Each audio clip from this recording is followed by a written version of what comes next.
এ জীবনে না করিলাম বন্দেগী, গুনাহ করে কাটাইলাম জিন্দেগি। তওবা করে আবার তওবা ভাঙ্গিলাম, তওবা করে আবার তওবা ভাঙ্গিলাম। অবশেষে খাঁটি তওবা করিলাম। যত আল্লাহর ওলি হইল কান্দিয়া, যত আল্লাহর ওলি হইল কান্দিয়া, গুনাহগার হইল গুনাহ করিয়া। এ জীবনে না করিলাম বন্দেগী, গুনাহ করে কাটাইলাম জিন্দেগি। দয়া করে মাফ করে দাও বান্দারি, গুনাহ করছি আর তো গুনাহ করব না। মাফ করে দাও মাবুদ খোদা রব্বানা। ও দয়ার মালিক আল্লাহ, আমার মতো বড় গুনাহগার এই জমিনের মধ্যে কেউ নাই রে আল্লাহ। গুনার দিকে যদি তাকাই, জাহান্নামে যাওয়া ছাড়া বিকল্প কোনো পথ নাই। আমার গুনার খবর আমার মা জানে না, আমার গুনার খবর আমার বাবা জানে না রে আল্লাহ। আয় আল্লাহ, আমার গুনার খবর আমার ভাই জানে না রে মালিক। ও আল্লাহ, আমার গুনার খবর আমার বোন জানে না। ও আল্লাহ, তুমি আমার গুনার খবর জানো। ও আল্লাহ, এত গুনাহ করার পরেও ইচ্ছা করলে তুমি পানি বন্ধ করে দিতে পারতা, বাতাস বন্ধ করে দিতে পারতা, সূর্যের আলো বন্ধ করে দিতে পারতা রে মালিক। ও আল্লাহ, এই গুনার খবর জানার পরেও তুমি পানি বন্ধ করে দিলা না, সূর্যের আলো বন্ধ করে দিলা না, চাঁদের আলো বন্ধ করে দিলা না রে আল্লাহ। তুমি আমাদেরকে কত দয়া করো, মায়া করো রে আল্লাহ। ও আল্লাহ, তুমি না বলেছ যত নবীর উম্মত আছে সব থেকে আমার নবী মুহাম্মাদুর রাসূলুল্লাহ সাল্লাল্লাহু আলাইহি ওয়াসাল্লামের উম্মতকে তুমি বেশি মহব্বত করো, ভালোবাসো। তুমি না আমার নবীকে বলেছো ও রহমাতুল লিল আলামিন, আপনার উম্মতদেরকে আমি আল্লাহ বড় কোনো বিপদ দিয়া ধ্বংস করে দিব না, কারণ এরা তো আপনার আখিরি উম্মত, এরা তো গুনাহ করবে, গুনাহ করাই এদের হলো কাজ। আল্লাহ তাআলা বলেন, ও আমার বান্দা বান্দিরা, তোমরা তো গুনাহ করবে। গুনাহ করা তেমন বড় কিছু নয়, গুনাহ করার পরে তওবা না করা বড় কঠিন। বান্দা তুমি তওবা করে নাও। আল্লাহ তাআলা বলেন, যেই বান্দা গুনাহ করার পরে তওবা করবে, আমার আল্লাহ ওই বান্দাকে নিষ্পাপ বানায়া দিবে। এরে নবীর আশিক উম্মতের দল, কত অন্যায় করেছো, কত নাফরমানি করেছো, দুনিয়াতে চলাফেরা করার ক্ষেত্রে কত মা বাবার অন্যায় পথে চলেছো। ওই মায়ের দোয়া এখনো নিতে পারো নাই, ওই বাবার দোয়া এখনো নিতে পারো না। কে না জানে বাইজিদের কথা, বাইজিদ মায়ের দোয়া পেয়েছিল রে বাবা। যেই বাইজিদ মার খেদমত করার কারণে আমার আল্লাহ পাক রব্বুল আলামিন ওই বাইজিদকে বড় একজন আল্লাহর ওলি হিসাবে কবুল করে নিয়েছিলেন। ওরে নবীর আশিক উম্মতের দল, বাইজিদ বুস্তামি ছোট্ট একটা মানুষ, মা পানি পিপাসায় ছটফট করা শুরু করলেন। বাইজিদ বুস্তামি মায়ের জন্য দূর থেকে পানি নিয়ে আসলেন। এসে দেখেন মা ঘুমায়া গেছে, মাকে আর ডাক দিল না। যদি আমার মাকে আমি ডাক দিই, আমার মা অনেক কষ্ট পাবে, কারণ অনেক শরীর দুর্বল শরীর নিয়ে আমার মা ঘুমাইছে। আমার মাকে আমি ডাক দিব না, আমার মা ঘুমাক, আমার মাকে আমি ডাক দিব না। যখন আমার মা সজাগ পাবে আমি এই পানিটা দিয়া দিব মাকে। মা সারা রাত্র ঘুমাইল, তাহাজ্জুদের সময় উঠে গেল। উঠে যাওয়ার পরে দেখি বাইজিদ বুস্তামি মায়ের কাছে দাঁড়িয়ে আছে। মা বলে, রে সন্তান, কেন তুমি দাঁড়িয়ে আছো বলো? বলে, মা এই পানি নিয়ে দাঁড়িয়ে আছি, কারণ হলো তুমি ঘুমায়াছিলা রে মা। যদি তোমাকে ঘুম থেকে ডাক দিতাম তুমি বড় কষ্ট পাইতা রে মা, এজন্য আমি সারাটা রাত পানি নিয়ে দাঁড়িয়েছিলাম। কখন আমার মা উঠবে আর আমি আমার মাকে পানি পান করায়া দিব। ওরে নবীর উম্মতের দল, বাইজিদের মা আল্লাহর কাছে দোয়া করলেন, হে মালিক, আমার বাইজিদকে তুমি বড় একজন আল্লাহওয়ালা হিসাবে কবুল করে নাও। ও আল্লাহ, আমার বাইজিদকে জান্নাতের মেহমান তুমি বানায়া দাও। ও দয়ার মালিক, আল্লাহ তাআলার কাছে বাইজিদের মা দোয়া করা মাত্র আমার আল্লাহ বাইজিদের কপাল খুলে দিছে। একটি গিলাস পানির ফলে বাইজিদের কোলে তোলে, হাত তুলে মা বলে, বাইজিদকে ওলি বানাও। মায়ের দোয়া লও হে মুমিন, মায়ের দোয়া লও, মায়ের দোয়া লও হে মুমিন, মায়ের দোয়া লও। বিপদে পড়বে না তুমি যখন যেথায় যাও, বিপদে পড়বে না তুমি যখন যেথায় যাও। মায়ের দোয়া লও হে মুমিন, মায়ের দোয়া লও, মায়ের দোয়া লও হে মুমিন, মায়ের দোয়া লও। যাহা কিছু হও না কেন, কিছুই না মায়ের দোয়া বিনে। যাহা কিছু হও না কেন, কিছুই না মায়ের দোয়া বিনে। বাস্তবে না বুঝা মনে কইরো না যে ফাও, বাস্তবে না বুঝা মনে কইরো না যে ফাও। মায়ের দোয়া লও হে মুমিন, মায়ের দোয়া লও, মায়ের দোয়া লও হে মুমিন, মায়ের দোয়া লও। যাহা কিছু হও না কেন, কিছুই না মায়ের দোয়া বিনে। যাহা কিছু হও না কেন, কিছুই না মায়ের দোয়া বিনে।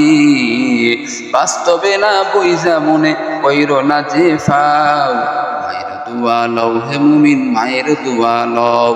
ছোট্ট শিশু বাইজিদেরই নাম ছড়িয়েছে বিশ্ব ভুবন, ছোট্ট শিশু বাইজিদেরই নাম ছড়িয়েছে বিশ্ব ভুবন। ছোট্ট শিশু বাইজিদেরই মতো সবাই হও, ছোট্ট শিশু বাইজিদেরই মতো সবাই হও। মায়ের দোয়া লও হে মুমিন, মায়ের দোয়া লও, মায়ের দোয়া লও হে মুমিন, মায়ের দোয়া লও। এরে যুবক আল্লাহর গোলাম, বাইজিদ বুস্তামি মায়ের দোয়া পাওয়ার কারণে আল্লাহর ওলি হয়ে গেলে। আবার যারা মায়ের বরদোয়া পাবে তাদের জন্য আল্লাহ জাহান্নামের টিকিট রেডি করে রাখছেন। মায়ের দোয়া যেমন কবুল হয়ে যায়, মায়ের বরদোয়াও তেমন কবুল হয়ে যায়। মায়ের বরদোয়া যদি লেগে যায় রে সন্তান,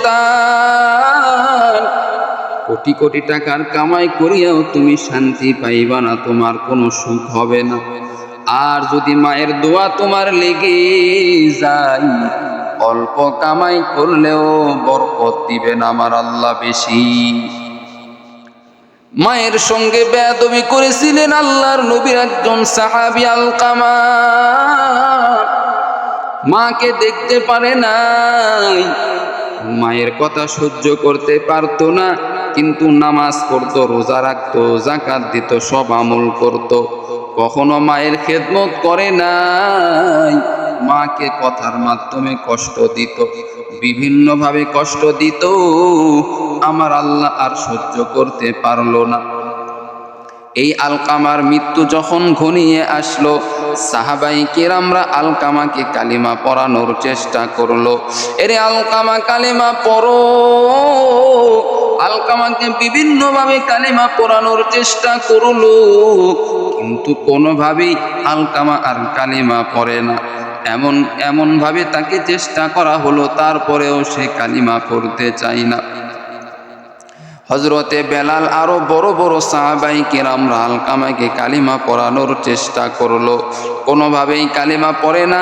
সাহাবাই কেরামরা নবীজির কাছে গেলেন, ইয়া রাসূলুল্লাহ, ইয়া হাবিবাল্লাহ, আলকামাকে আমরা অনেক চেষ্টা করলাম রে নবী, কিন্তু আফসোস, বড় দুঃখ লাগে রে নবী, আলকামা কোনোভাবেই কালিমা পড়তে চাই না।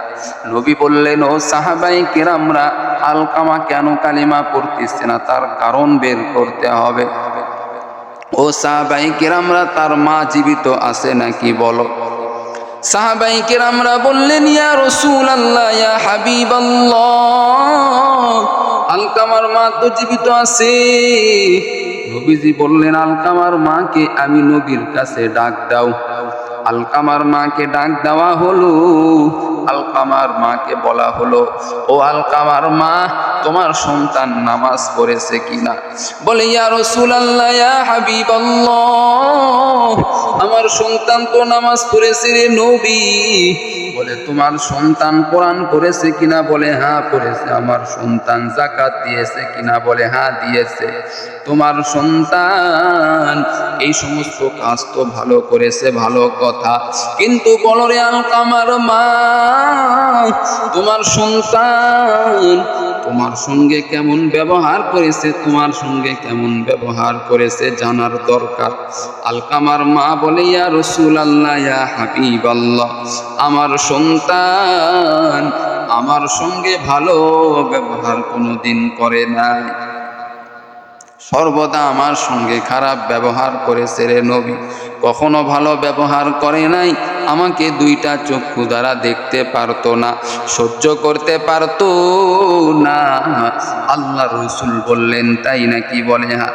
ও সাহাবায়ে কেরামরা, দেরি নাই, তোমরা লাকড়ি জমাও, লাকড়ি জমাইয়া আগুন ধরে দিব লাকড়িতে, এরপর আলকামাকে পুরানো হবে। কারণ আলকামা যা অন্যায় করেছে, এই অন্যায়ের শাস্তি তাকে পেতেই হবে। এইবার নবী এই কথা বলার পর আলকামার মায়ের বুকের মধ্যে ছটফট করা শুরু করলো। আলকামার মা বলে, রে নবী, আমার সন্তান আমার চোখের সামনে আগুনের মধ্যে পুড়ে যাবে, পুড়ে ছাই হয়ে যাবে, আর আমি মা তাকিয়ে তাকিয়ে দেখবো, আমি মা এটা সহ্য করতে পারবো না। ইয়া রাসূলুল্লাহ, ইয়া হাবিবাল্লাহ, আমার সন্তান আগুনে পুড়ে যাবে, এটা আমি সহ্য করতে পারবো না রে নবী। ও নবী, আমার সন্তান আমাকে কষ্ট দিয়েছে, আমার সন্তান আমাকে কষ্ট দিয়েছে, অনেক কষ্ট দিয়েছে, আমি মা ভালো করে জানি, তারপরেও আমি আমার সন্তানের কষ্ট সহ্য করতে পারবো না। দুনিয়াতেই যদি আমার সন্তানকে আপনি আগুন দিয়া পুড়িয়ে দেন, ওই কবরে যাওয়ার পরে আমার সন্তানের কি অবস্থা হবে? ও নবী, যদিও আমার সঙ্গে অন্যায় করেছে, তারপরেও আমি আলকামার মা হিসাবে তাকে মাফ করে দিলাম। আল্লাহর নবী বললেন, ও সাহাবায়ে কেরামরা, আর দেরি করিও না, আলকামার মা যেহেতু মন থেকে মাফ করে দিয়েছে, একটু খবর নাও আলকামা। সাহাবায়ে কিরামরা দৌড় দিছে আলকামাকে দেখার জন্য কালেমা পড়লো কিনা। এইবার দেখা মাত্র, আলকামাকে দেখা মাত্র আলকামার জবান থেকে কালিমা বের হয়ে গেল, লা ইলাহা ইল্লাল্লাহু মুহাম্মাদুর রাসূলুল্লাহ। মা মাফ না করা পর্যন্ত আলকামাকে আল্লাহ মাফ করে নাই। ও নবীর উম্মতের দল, আজকে মায়ের সঙ্গে কত খারাপ ব্যবহার করো তুমি, বাবার সঙ্গে কত খারাপ ব্যবহার করো। এই খারাপ ব্যবহার করে যদি কবরের মাটিতে চলে যাও, আমার আল্লাহ কিন্তু তোমাকে এক বিন্দু মাত্র ছাড় দিবে না। কারণ আমার আল্লাহ কঠিন আযাব দেওয়ার জন্য প্রস্তুত হয়ে আছে। আজকে তুমি মনে করো মাকে কষ্ট দিয়া তুমি পার পাইবা, বাবাকে কষ্ট দিয়া তুমি পার পাইবা না রে যুবক, কখনো সম্ভব নয়। মা বাবাকে কষ্ট দিয়া কখনো জান্নাত হাসিল করা যাবে না। আমার আল্লাহ বলেন, মা বাবার অন্তর খুশি তো আমার আল্লাহ তোমার উপর খুশি হয়ে থাকে। আজকে যুবক তুমি মনে করতেছো মা বাবাকে কষ্ট দিয়া তুমি সুখে থাকবা, তোমার বিবিকে নিয়ে তুমি আরামে থাকবা, কখনো সম্ভব নয়। আজকে যাদের মা বাবা কবরে গেছে সে বুঝতেছে মা বাবা হারানোর কত কষ্ট। কত টাকা পয়সা ইনকাম করে তারপরেও তার মনের মধ্যে শান্তি নাই, কারণ তার মা নাই তার কাছে। যার মা নাই তার কেউ নাই দুনিয়ার বুকে। যখন বাড়িতে আসে অনেক টাকা পয়সা নিয়ে আসে, দেখে কে জানো তার কাছে নাই, বাড়ির মধ্যে কোনো শান্তি পায় না। যতই বিবি আছে, সন্তান আছে, সবাই আছে, তারপরেও মায়ের মুখ না দেখা পর্যন্ত আর ভালো লাগে না, বাবার মুখ না দেখা পর্যন্ত আর ভালো লাগে না। যুবক, যারা মা বাবাকে কষ্ট দাও আল্লাহর ভালোবাসা পাবে না।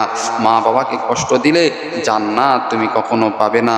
মা বাবাকে কষ্ট দিলে আল্লাহ তোমার উপর নারাজ হয়ে যাবে। আমি অনুরোধ করব যুবক ভাইদেরকে, মা বাবার অন্তরে কখনো কষ্ট দিবেন না, তাদেরকে মহব্বত করবেন, ভালোবাসবেন। মা বাবা তো বলে নাই আমাকে লক্ষ লক্ষ টাকা ইনকাম করে দাও। মা বাবা শুধু বলে, সন্তান তোমার টাকা লাগবে না, পয়সা লাগবে না, শুধু আমাকে মা বলে তুমি ডাক দিবা, আমাকে বাবা বলে শুধু তুমি ডাক দিবা, এতেই আমি মা বাবা খুশি হয়ে যাব। সুবহানাল্লাহ। আল্লাহ আমাদের সকলকে মা বাবার খেদমত করার তৌফিক দান করুক। যাদের মা বাবা জীবিত আছে খেদমত করার তৌফিক দান করুক। যাদের মা বাবা কবরে চলে গেছে তাদের জন্য দোয়া করার তৌফিক দান করুক। রব্বির হামহুমা কামা রব্বায়ানি সগীরা। আল্লাহ তাআলা বলেন, এই দোয়া যদি কোনো মা বাবার জন্য করা হয়, সন্তানের গুনাহ আল্লাহ মাফ করবে, মা বাবার গুনাহ আল্লাহ মাফ করে দিবে। আল্লাহ আমাদের সকলকে কবুল করে নেক। সকলেই বলেন আমিন।